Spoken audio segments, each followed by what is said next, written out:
Sarah is joining us. She has come to us through Britt Marie, and I'm just delighted. She has come here from Russia, so she has, I'm sure, many personal stories she can share with us, and I hope that in one of our check-ins she will do that. But I'm really delighted that she is here with us today, and I hope she returns each week. We would love to have you. And Desiree from Las Vegas today. I'm happy you're getting up early and joining us. It's really nice to have you back. Thank you. And let's see if there's anyone else that I need. Oh, my soon-to-be daughter-in-law is on, Andrea. Welcome, Andrea. That's very fun. And let's see if there's anyone else that is, I think that's all that needs to be acknowledged. So today, what to talk about today?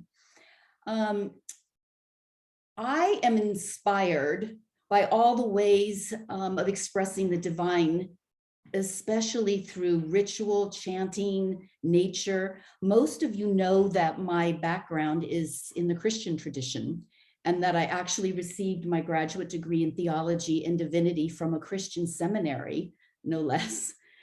So I think some of you might ask, so why Hinduism? Why are you studying and immersing yourself and living in a Hindu environment? Why has that struck such a chord for you?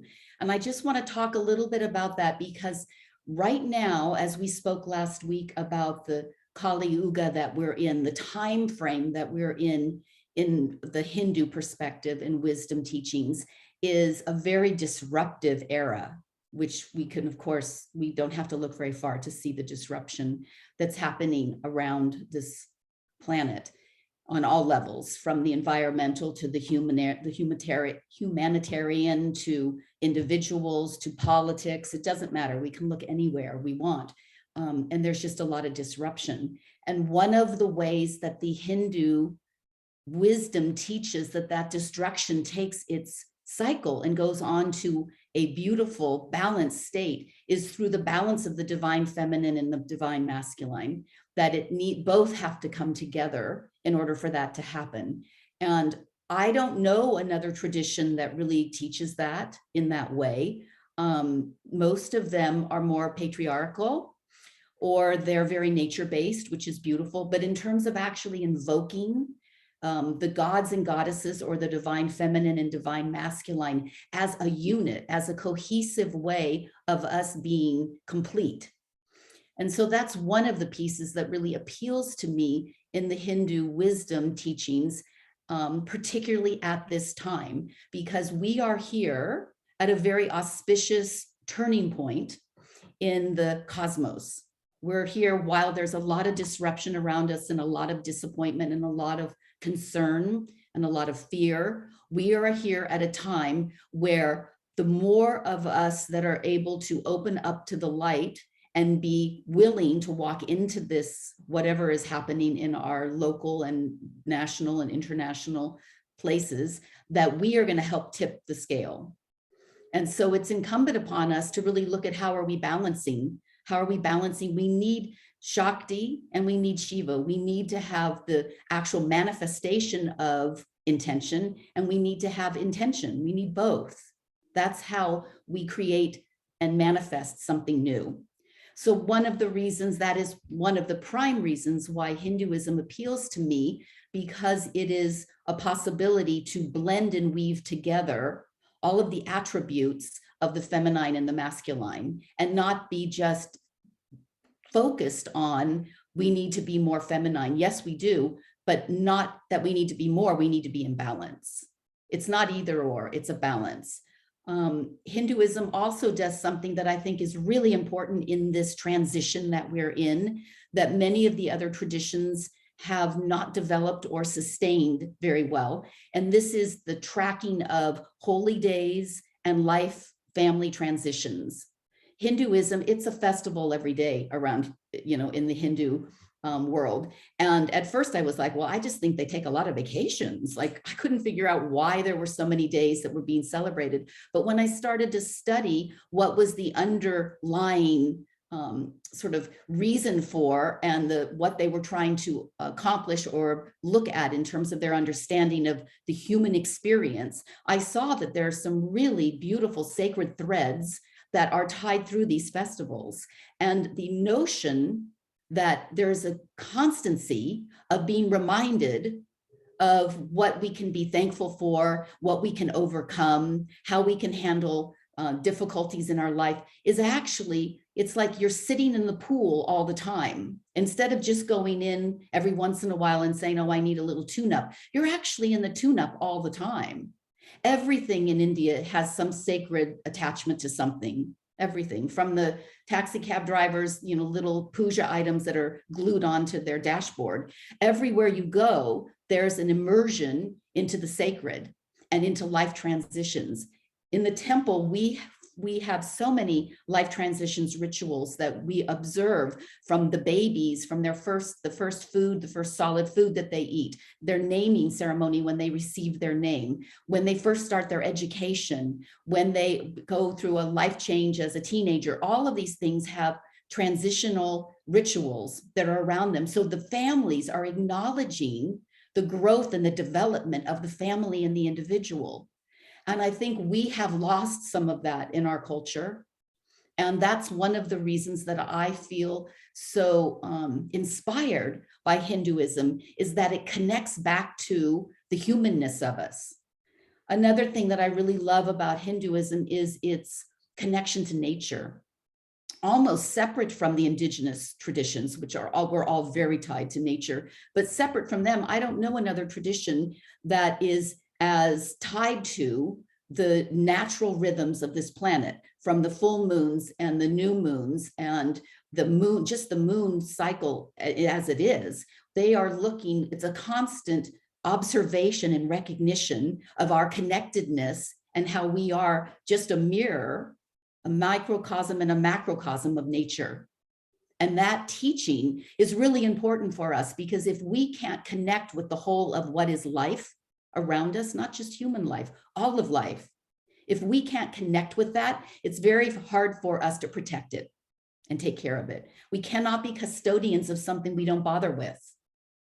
So I think that it's not to say that India or Hinduism has it right, but they have an observation of a connectedness of us being part of the whole, not being the whole. And that leads us to the unity concept. How are we going to have peace amongst ourselves if we don't start looking at as everyone as being important and as valuable as the next? So we look at what's happening on this planet right now in so many places. I mean, there are obvious places and there are some that are less obvious that we've posted on WhatsApp and have talked about with respect to women and girls. And it's happening all over, where people are not recognizing other as self. And if other is separate from self, then I don't have to take care of other. So we, in the Hinduism belief system, you can't separate that way. And so I think that there's so many beautiful teachings that we can take away from it. And at this time in my life, it offers an opportunity to move into a unity understanding of myself and the cosmos. And those are some of the reasons why I find Hinduism at this time, in this transition in my life, to be one that is very fruitful. One of the other areas of Hinduism or the Vedic teachings that I really like is Ayurveda. I just saw on, I think it was Good Morning America, there was a clip about functional medicine and how right now it's the in thing is to find a functional medicine doctor. Everybody wants to have functional medicine. They want to look at their lifestyle. They want to look at things in a more holistic way. Well, Ayurveda has been doing that for 5,000 years. It's not a new thought. It's something that they've been teaching as an underlying health precept for many, many, many years. And so we're just catching up to some of that. When I see that deep-rooted connectedness to health and healing through nature, I find that's another way that I want to spend my health resources and how I treat my body. What I eat is medicine. Food is medicine. And Ayurveda, that's how it looks at it in Ayurveda and in other healing modalities as well, Chinese medicine and functional medicine, but Ayurveda has had a long tradition of that. And so I find that all these pieces tell me that there's a place for me to use wisdom that comes through Vedic teachings that can be useful in my understanding how the world is working and my place in it.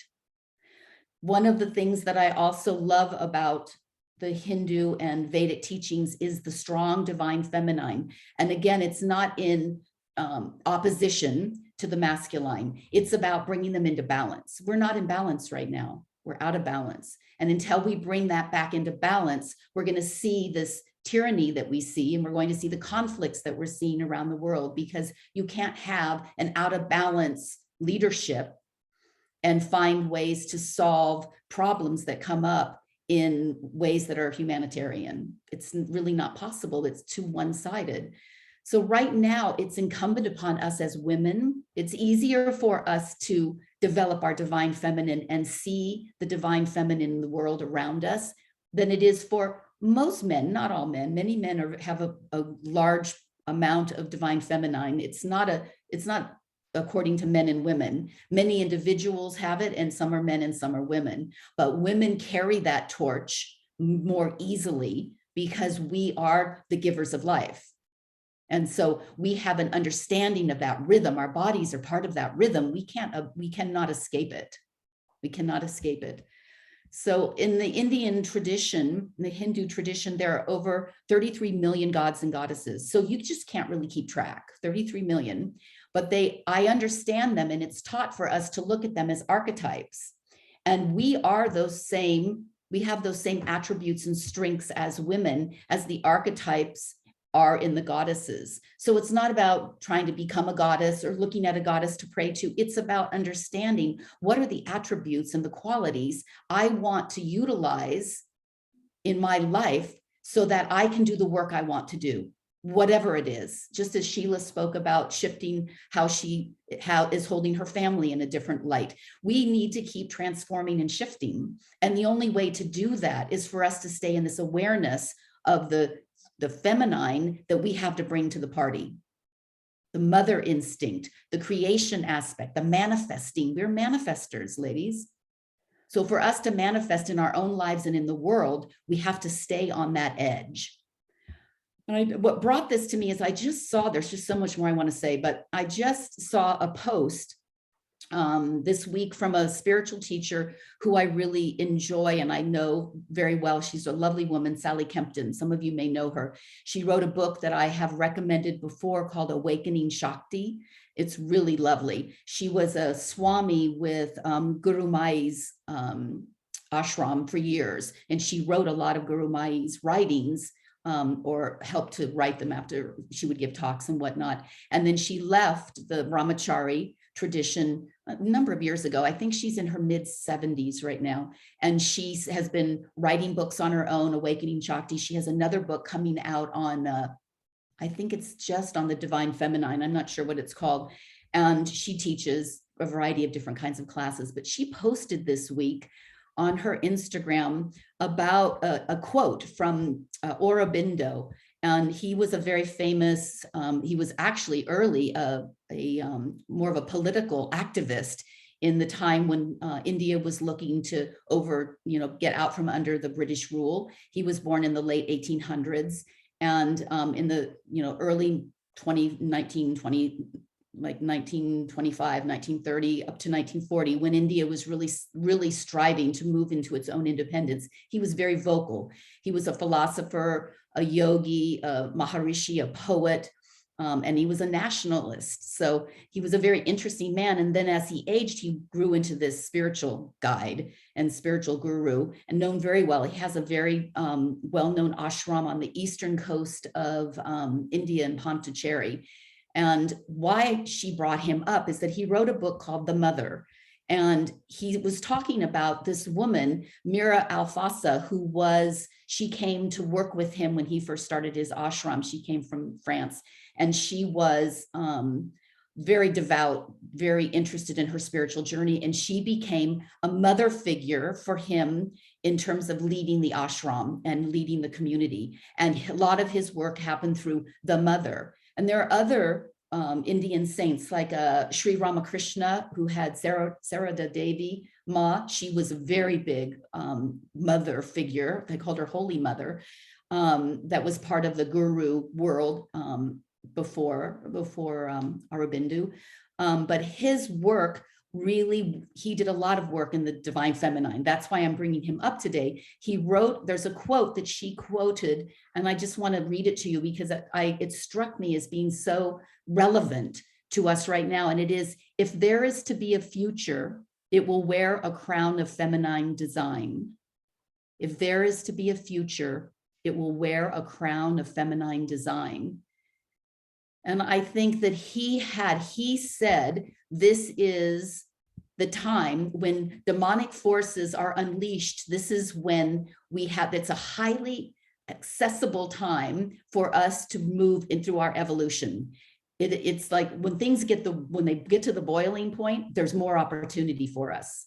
We know that just through life. When things get really rough, what comes out of that is generally a revelation of some sort. But he said, when demonic forces are unleashed, the forces of evolution become highly accessible. So we're here at a time when we are right on the precipice, in the middle of this evolutionary shift. And what it calls for us to do is to bring the forces of Shakti, the divine feminine, the creation forces, the forces that manifest that which we have intention for. We have an intention for the world to look different. We have that, we hold that intention. And this is the time for us to bring that forward, to bring back that balance. And so we each have a responsibility for us to take that into the world. How do we do that? How do we show up? Desiree was saying that today in, being in a place where she doesn't know anyone right now, just getting up and walking around and smiling and being present and being in a graceful way to be able to give people whatever you can give to them without even knowing what they need. So I want to ask this week for us to invoke the support during these difficult times that we're in of the divine feminine, to call in the goddesses, to call in Mother Mary, to call in whomever works for you as a divine feminine instrument, to invoke that and to say, I want that healing and the access to that wisdom in my life, because I want to be a beacon of that. I want to be a beacon of balance and healing in the world. And it can be as simple as getting up and walking outside and just being really pleasant, just really inviting in whatever is needed for the day. So this week, let's take an opportunity to celebrate that we're in constant companionship with these goddesses and with these attributes and these qualities. We are those. We've just made an archetype so that we can understand it, because it's difficult for us to understand something that is so conceptual. It's not concrete, but where all of those attributes and qualities lie is inside us. It's pulling all of those together and acting out of intentionality into our lives. That's how we inspire, and that's how we inhabit the divine feminine. So this week, ladies, just go after it. Thank you, Nicola. I'm on a rampage today. That's good. Yeah. I just read yesterday, I think it's Finland is the happiest place right now. Nominated as the happiest place to live is Finland. And it's mainly ruled by women. And then New Zealand was, I think, number 4, also by a woman. So slowly we are coming in. We're coming, and it's not about taking over, but it's like what you said, it's really finding this balance. And we see a lot of hardship right now, especially in countries where mainly men are leading. And not to be against men, but I think they need our help, so that we're not against each other, that we find unity with each other, so. Okay, while you were speaking, I was thinking, what were we doing this morning? So I want to activate our left and our right, our feminine and our masculine side. So first you bring your left hand onto your right shoulder. Yeah, so that will balance actually your left side. Then you bring your right thumb to the tip of your right ring finger. All the other fingers are straight. And we do the breath of fire equal in an exhale through the nostrils. So as women, so it's the tip of your thumb to the tip of ring finger. Yeah. Here you balance your earth element. Women on the first 3 days of the moon cycle just stay with long, deep breathing. Yeah. Everybody else, the breath is as if you put air into the fireplace. It's a rhythmic, equal in and exhale. Yeah, it's where make sure your navel moves in on the exhale. Your right palm is facing forward. Your right arm is bent. And then you close your eyes.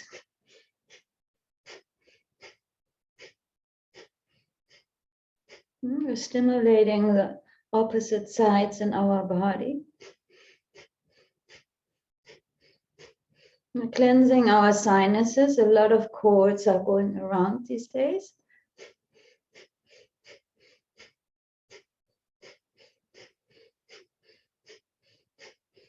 We're stimulating the Agni so we can go into action.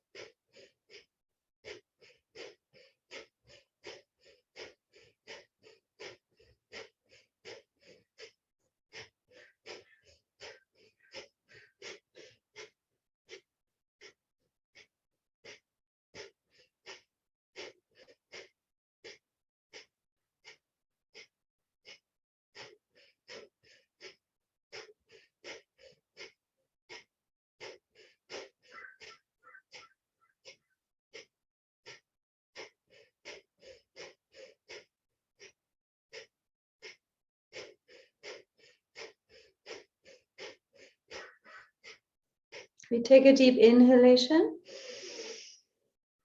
And while we're suspending the breath, our right hand goes onto our left shoulder.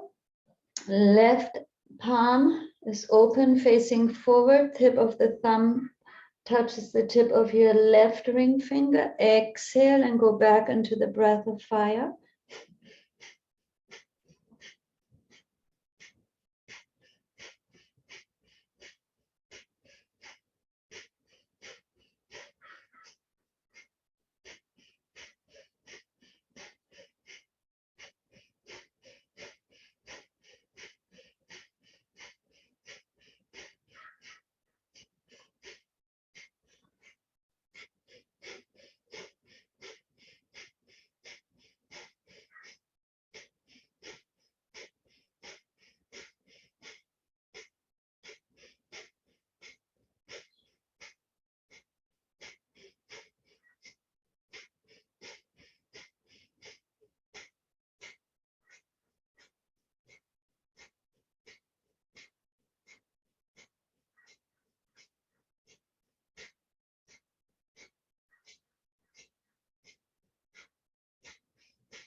Take a deep inhalation.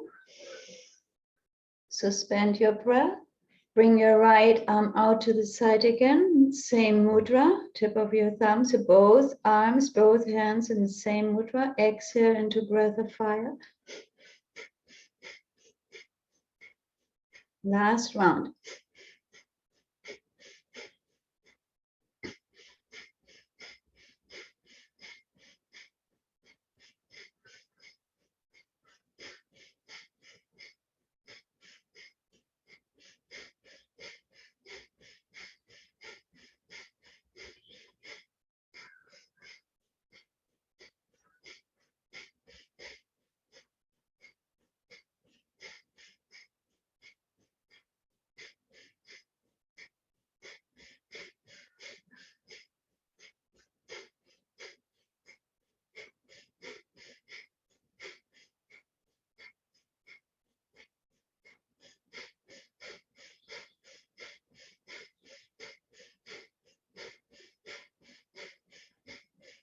Inhale deeply, suspend your breath, pull your perineum, sex organ navel in and up, squeeze tight. And then exhale, relax your hands onto your thighs or your knees, keep your eyes closed, just feel a moment into your chest, into your heart, and into your solar plexus, because that's really the place from which we are going into action. And often for us women, this is actually a center that's sometimes compromised by giving birth. Our self-esteem wasn't fostered when we were little girls.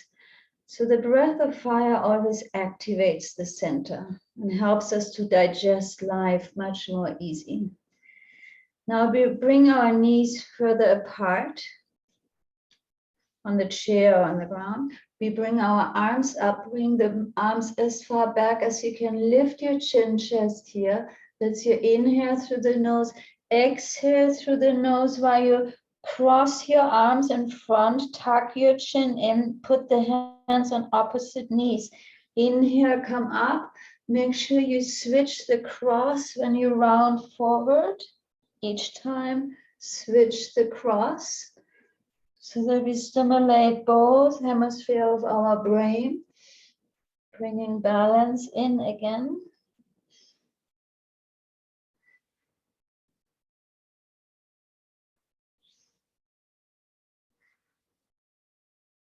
Deep breath.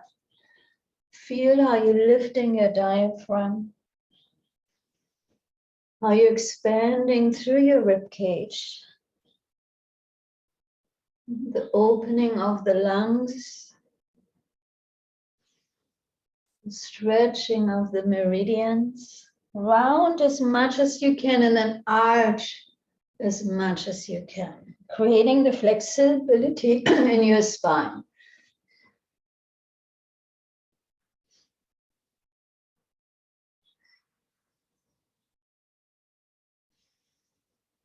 Every time you feel a little restricted, this is a simple movement for us to consciously open up again.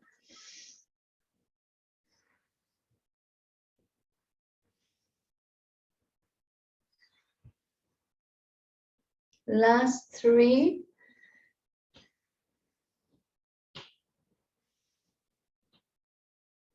We can do this standing, we can do this one. Outside, it's a great simple thing to do. Inhale up.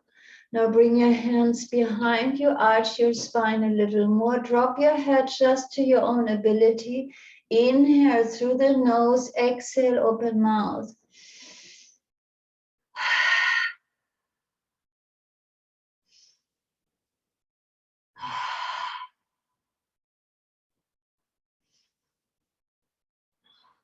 We slowly bring our chin back to parallel. Let me show you the next movement from the side. So I have my palms facing down and I really round as much as I can. I round back. I tuck my chin. On the inhalation, I turn my palms upward. My arms go back as far as possible. We're still working on the spine. Exhale, round. Now inhale through the nose. Exhale, open mouth. Inhale. Exhale.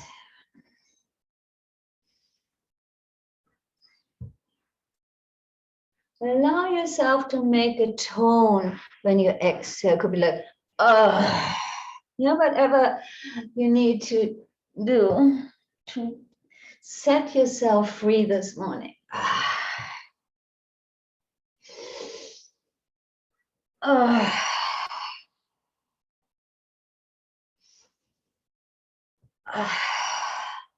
This time really requires that we women find our voice, not to fight for anything, but to stand up for everybody. I think we even need to invent a new language, because I don't want to fight for anything.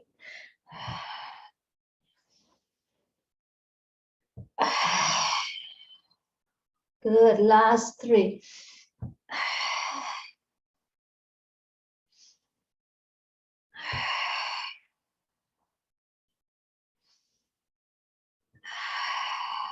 And then we come back, bringing our hands on top of our opposite shoulder, just resting them there. Last movement, inhale through the nose, lean over to your left. Exhale, lean over to the right, also through the nose. Open the side. So we activated the front meridian and the back meridian, the manager of all the other 12 meridians in the body. Now we're working the side, the gallbladder meridian, so that we can make right decisions that serve us as well as humanity.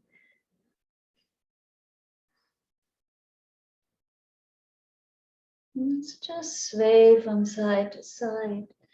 Keep your sit bones connected to whatever you're sitting on, ground, chair, heels.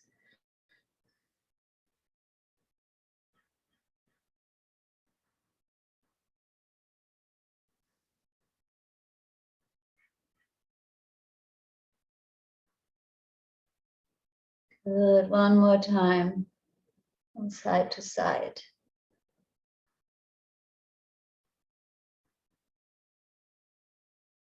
Beautiful, and then we come to center. I invite us this morning to stay in the lotus. Have the tip of our thumb, pinkies touch the side of our thumbs. The heels of our hands touch. All other fingers are really expanded and stretched out to the maximum. And we're closing our eyes. The mudra for the heart to be open like a lotus. While we vibrating our Om Mani Padme Hum. Mani Padme Hum, Mani Padme Hum, Om Mani Padme Hum, Om Mani Padme Hum, Om Mani Padme Hum, Mani Padme Hum, Om Mani Padme Hum, Om Mani Padme Hum, Om Mani Padme Hum.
Padme Hum, Om Mani Padme Hum.